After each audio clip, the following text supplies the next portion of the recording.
For tuning in, the official UFC Fight Night announcement for the card coming up Saturday, May 30th. Jon Anik now joined live from Las Vegas by the UFC president, Dana White. Good to see you, my man. How goes the battle out there? It's going. You know, this whole thing has been very interesting, but I think we're in a good place. I think we got it done, and I think we're going to stay home and be at the Apex here. It's looking good.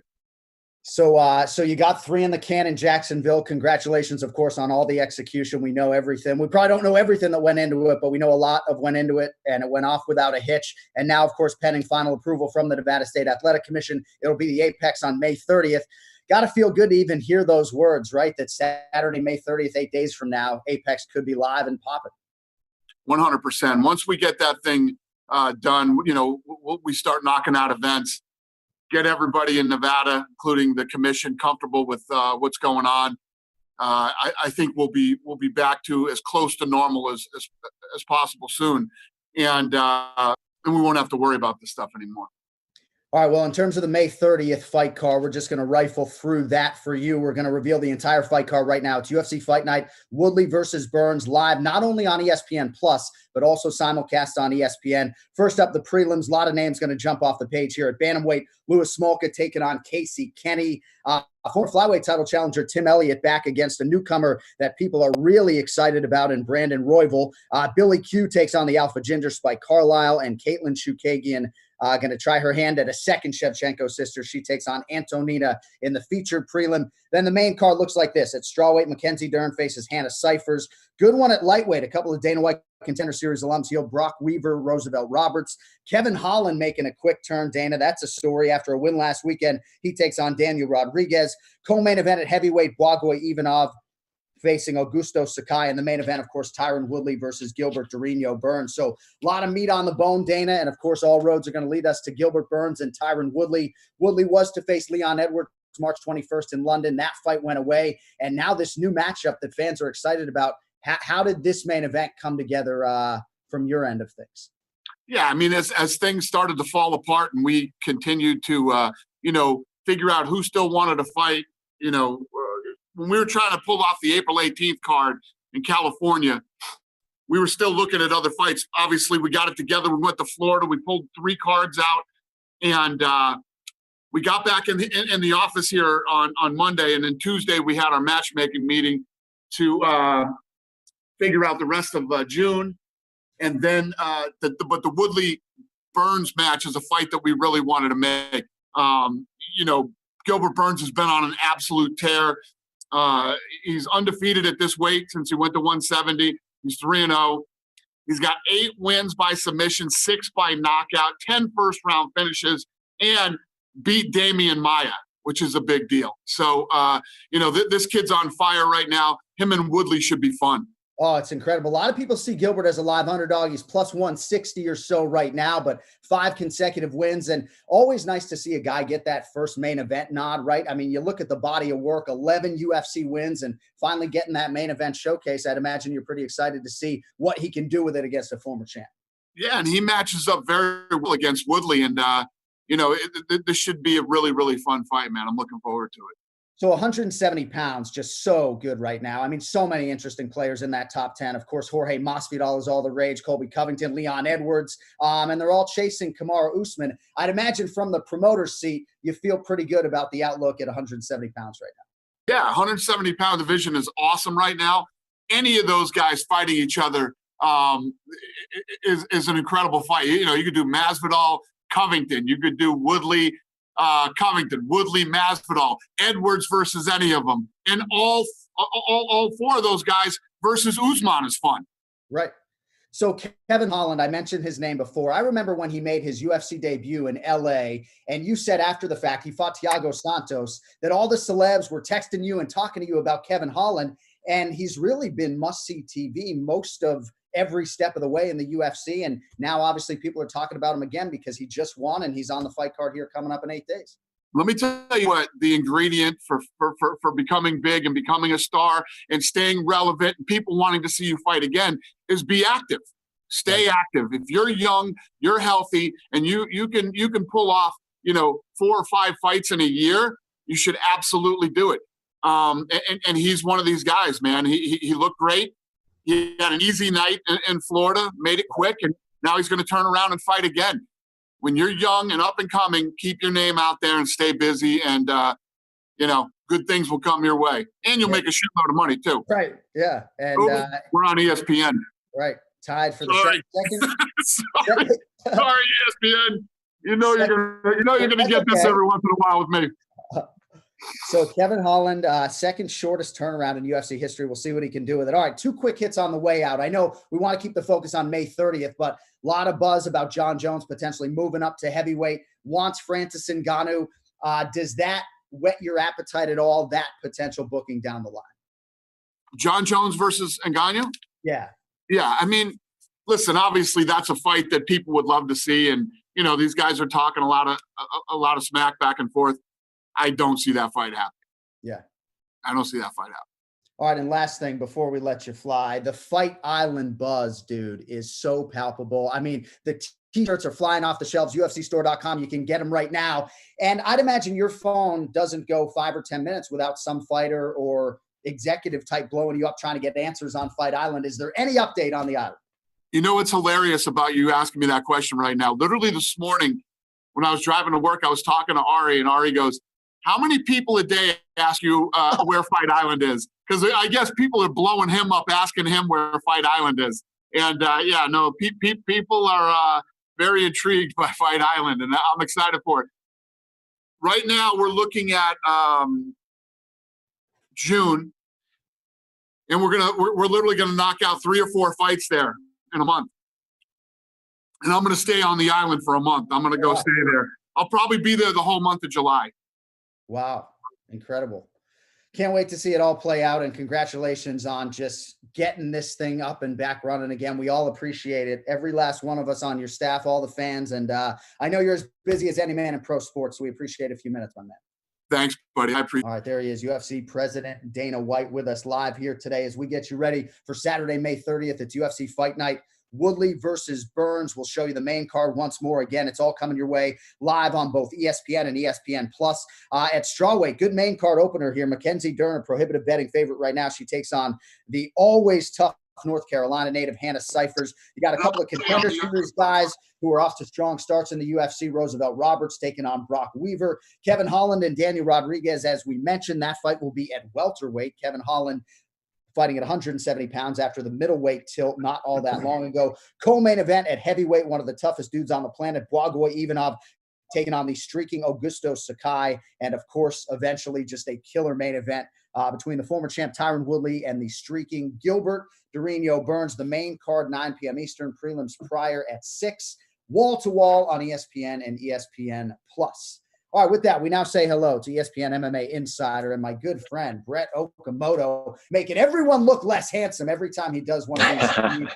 But it's good to see you, my man. How's it going today? Yeah, man, everything's good. Everything's good. You're a handsome man too yourself. It looks like you got that fresh cut up there, man. Fresh cut, fresh skin fade for the YouTube hit today. We'd have it no other way. The sun down there in Florida too. The tan looks good. It all looks good. Hey, man, trying to get those miles in outside, trying to keep the lungs clear, right? Just in case COVID-19 bites. So you know how that goes. But so we just heard from Dana White. We talked a little bit about Kevin Holland. I think it's safe to quantify him now as a rising star. This is a huge opportunity for him, and that means the same can be said of his opponent, Daniel Rodriguez. Your thoughts on the matchup coming up here in 8 days?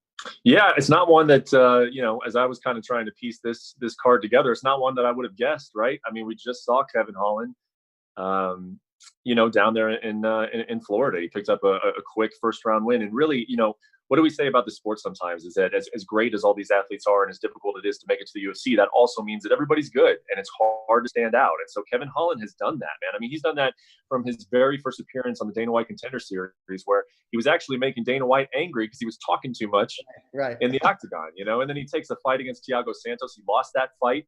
But he put Thiago Santos in some very perilous positions. And so now, taking a fight again on very, very short notice and actually moving down a weight class on 14 days. Very, very interesting. The other two guys that have done this in a 13-day, 14-day stretch, they were fighting in the same weight class. Right. So he's throwing in a little bit of a new challenge where, hey, not only is he fighting 2 fights in a span of 2 weeks, he's doing it in completely different weight classes. So I like it. This guy always gives you storylines to talk about. But to your Daniel Rodriguez is a guy who's given us some storylines as well. He came in on short notice and beat Tim Means. And we all know how difficult it is to go out there and just beat Tim Means, make it look easy in your UFC debut. He's a guy who he's been training at BMF Ranch for the last couple of weeks, getting some workouts with Cowboy. He's a student of Joe Schilling.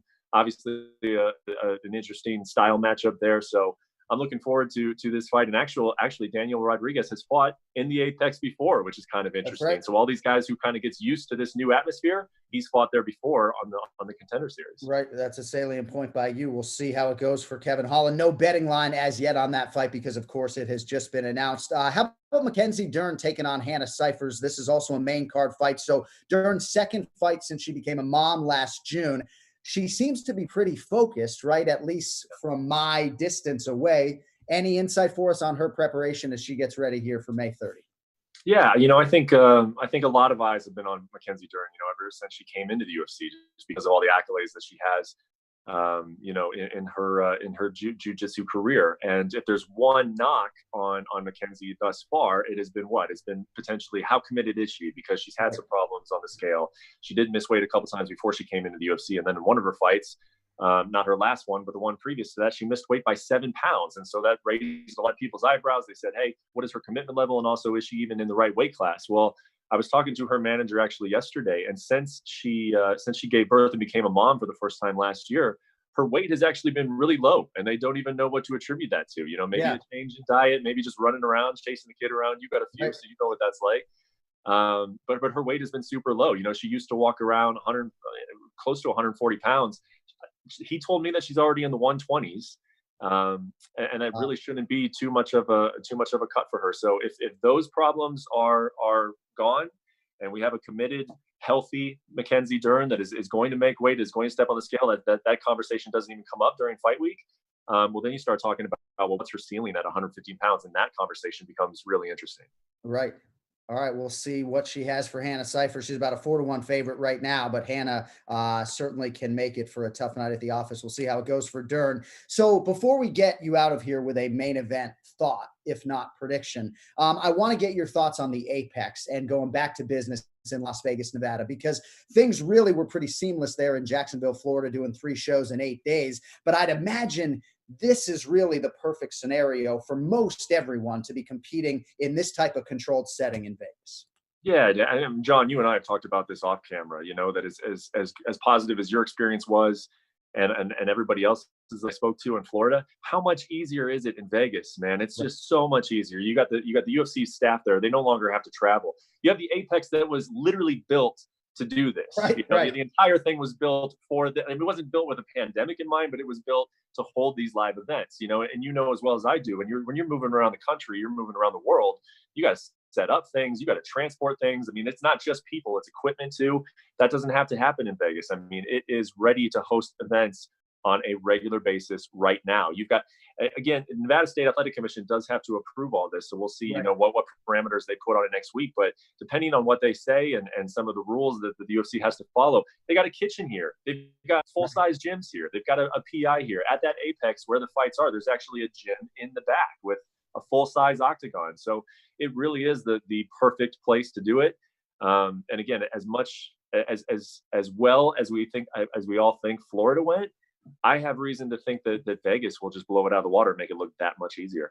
I think so too. Yeah. Trifecta Chef Mario is probably the happiest man in the building to be in the friendly confines of Las Vegas, Nevada. All right. Want to get a quick thought on the main event. I know we have Chael Sonnen lurking, waiting in the wings, but this is a fascinating matchup, and live underdog has been applied to Gilbert Burns. I think it's appropriate here. Woodley's been pretty good off layoffs in the past. Any final thoughts for us on the main event here coming up in 8 days? Yeah, I'm gonna cede it over to Chael, but one thing I'll say is that I love fights where one guy has, you mentioned it, Dana, earlier. It's his first main event, and this is a fight that he's been wanting. It's a big opponent. I mean, Tyron Woodley, everything that he stands for, former champion, a guy who was right there in terms of the conversation of the best welterweight ever, that he wanted to be remembered as the best welterweight ever. Gilbert Burns hasn't fought that guy yet. Tyron Woodley has fought a lot of Gilbert Burns in his career, and that's nothing against Gilbert Burns. But, where's the motivation level for Tyron? Where's the motivation level? Because it's going to be there for Gilbert. So I love those types of fights. And I won't make a prediction, but I do think it's going to be a fun fight just in terms of Tyron Woodley. Right. I kind of like it. I think he's going to have a chip on his shoulder him, coming into this one. Yeah, and the history for him having extended layoffs has been pretty kind. He says he's in a violent headspace, so we'll see if that is something he can parlay into a win. All right, nobody better than you, ESPN MMA insider Brett Okamoto. Appreciate your time. Good to see you, and I guess I'll see you in Vegas shortly, my man. Sounds good, bud. We'll see you soon. All right, there he is, Brett Okamoto. So let us get you a tail of the tape for Gilbert Burns versus Tyron Woodley. If you can't tell, I'm pretty excited for this main event. And a big part of it is just seeing a guy like Gilbert Burns earn this opportunity the right way. As Dana mentioned, he's been perfect in this weight class. Obviously, he is not going to be cutting as much weight as Tyron Woodley. But if you look at the history for Tyron Woodley, when he fought Robbie Lawler in 2016, that was an extended layoff. He bided his time after the Kelvin Gastelum fight. He wanted a championship opportunity and certainly maximized the showcase. Another extended layoff going into the Darren Till fight. And Tyron Woodley was able to deliver and finish a guy in Darren Till who actually closed as the betting favorite that memorable night in Dallas. So Woodley's history is pretty good. As I mentioned, he says he's in a pretty violent headspace, so we'll see how it goes. Burns has a lot of different ways to win. It's a challenging stylistic matchup, I think, for Gilbert Burns. There's no doubt about it, but he has a lot of different tools in his arsenal. Henry Hooft keeping it simple in his corner. And I do believe that Gilbert Burns in his mid-30s, this is a primed version that Tyron Woodley will be fighting. Is Tyron Woodley still in his fighting prime? I believe so, but I think he's going to turn a lot of those questions into answers coming up on Saturday, May 30th. So we are awaiting connection with Chael Sonnen, who is going to join us live from the Pacific Northwest. I mean, what a treat this is for me on a Friday to get a few minutes with Dana White and then Brett Okamoto, and now the great Chael Sonnen, the inimitable, the ubiquitous. Great to see you, man. Great to see you. Don't be so nice to me when you're wearing a T-shirt that nobody's offered me. Where did you get this shirt at? I feel like you're the fair-haired child around here. I've been here for years. I can't get a shirt like that. It's in the mail, Chael Sonnen. It's in the mail. It's hard to get to a post office in the quarantine. But, yeah, I'm repping UFC Fight Pass today. And so it's good to see you, man. You know, I know boredom hasn't necessarily been an emotion for me because I got kids running everywhere. But how are you holding up out there? I am a little bit bored. I also have some maniacs running around everywhere. We're looking for something to do. You know what we started doing? We lit a little fire in the backyard and we got into the s'mores. Right now, s'mores is always like something that happens in childhood, but it just happened for us. John, they can't eat enough darn burnt marshmallows. Sure.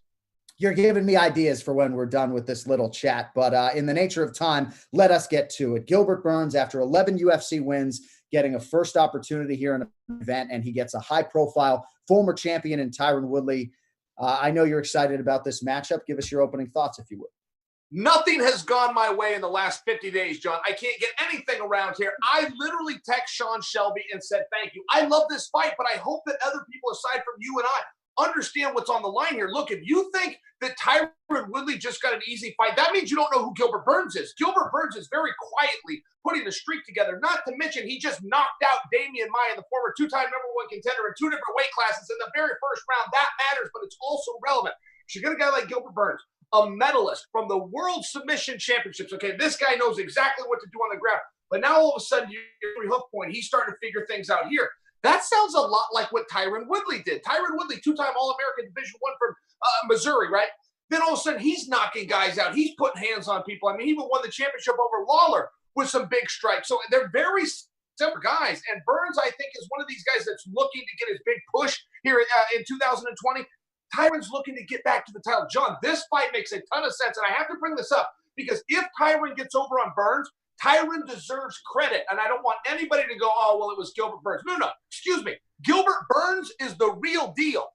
No doubt about it, and you put it well. And for Tyron Woodley to agree and sign on the dotted line to go to London and fight Leon Edwards, who was on an absolute tear, I thought he deserved credit for that. I know Leon is not getting the fight for one reason or another, but I think you make a lot of salient points there. So in terms, if this fight hits the ground, prevailing wisdom is that Gilbert Burns, the decorated Brazilian Jiu-Jitsu black belt, you set up his credentials, would have a decided advantage. But Woodley's got the black belt in tow, if not on the same level. He's certainly a fight IQ guy on the ground. How do you see a grappling contest if it goes there?